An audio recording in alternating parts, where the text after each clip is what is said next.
Hi everyone, welcome to a new Howling Tales devlog. This week I've been polishing some features of the enemy AI, the player's possibility to make perfect blocks, and I have been preparing the enemy graphics to be able to easily make different variants with a single model. So let's get to it. The first thing I did was to redo the behavior tree. The first behavior tree was made following a course on Udemy, and although the course was very good, I had some problems when I wanted to customize it. I decided to do it from scratch, so I could have more control over what I wanted to do. I follow a couple of very good tutorials that are very basic, but give you the perfect base to extend them the way you need. One of the tutorials is from Unreal Engine itself. I'll leave the links in the description in case you might be interested. Having said that, I would like to recap a little bit about the behaviors that the enemy has. The way I have designed the behavior tree is by breaking down the behaviors into more basic ones.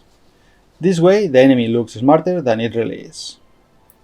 As I explained before, the enemy has two settings, the chance to dodge and the chance to block. The dodge chance is activated when the distance between the enemy and the player is shorter than the short range distance.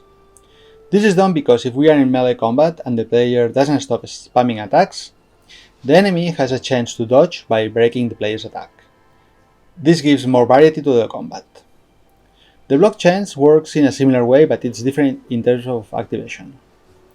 The block is activated when the player hits the enemy. In normal conditions, the enemy would play the hit animation and we would take away health points. With the block chance, we give a chance to the enemy to repel the attack with a block instead. He plays the block animation and we don't take away health points.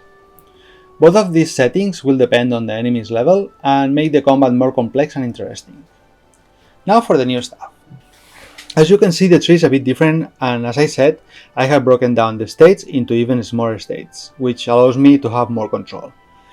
The main differences are in the chasing and attacking states. In my other tree, I had them together and they caused me a lot of problems. Now I have them separately and I have more control when the enemy enters or exits the states. The enemy enters the chasing state when he sees the player, and enters the attacking state when it reaches the range of the equipped weapon.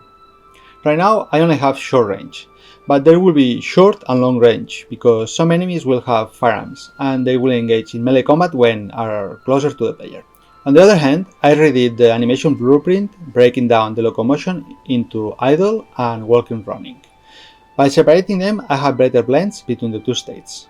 Before they were too sudden. As for the player, I added the ability to make perfect blocks. As you can see, I had some issues at the beginning, like the immediate death or the zombie type resurrection. I'm going to show you my approach. If you have a better way to do it, please leave a comment. I would love to know other ways to do it. The perfect block is given when the enemy attacks. So during the attack, I open a time window in which I look to see if the player changes from no block to block. If the state changes during that time window, we allow the perfect block which stuns the enemy. The idea is the player can make a counter-attack while the enemy is stunned. The counter-attack will obviously be more powerful, taking more health points, which in many cases can end the life of the enemy. I use a time window during the enemy's animation because I don't want the player to be constantly blocking. This way I reward the player when he fights in a smarter way. Normal blocking won't be free, it will consume stamina. I believe encouraging smarter combat makes it more interesting for those players who want to squeeze the full potential of their character. Let me know what you think about these small changes. I think they can enhance the player's experience much more.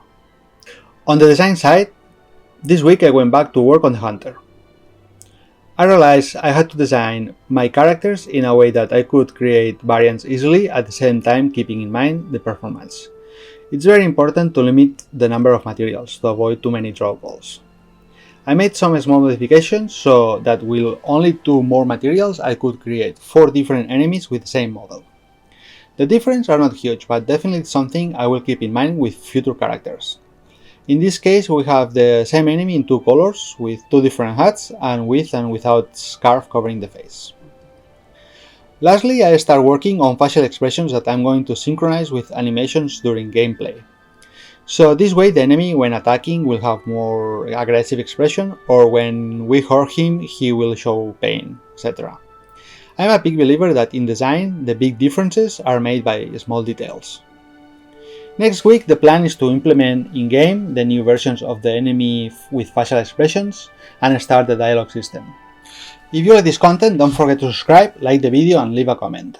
I'm posting a new video every week. Thank you very much for watching and have a great day.